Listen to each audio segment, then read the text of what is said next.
Saudara, Iran menutup sementara sebagian Selat Hormuz di tengah berlangsungnya perundingan nuklir dengan Amerika Serikat di Jenewa, Swiss.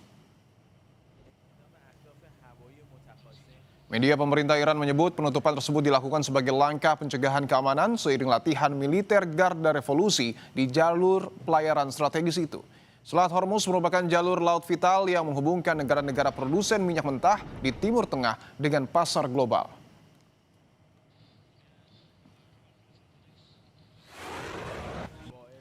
Sebelumnya, pemimpin tertinggi Iran, Ayatollah Ali Khamenei, mengancam akan tenggelamkan kapal-kapal perang Amerika Serikat.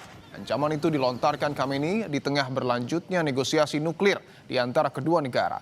Khamenei juga membantah klaim Presiden Amerika Serikat soal superioritas militer Amerika.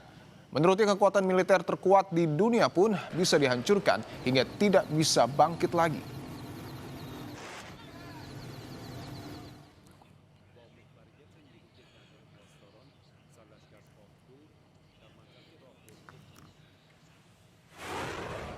Saudara, pagar rumah anak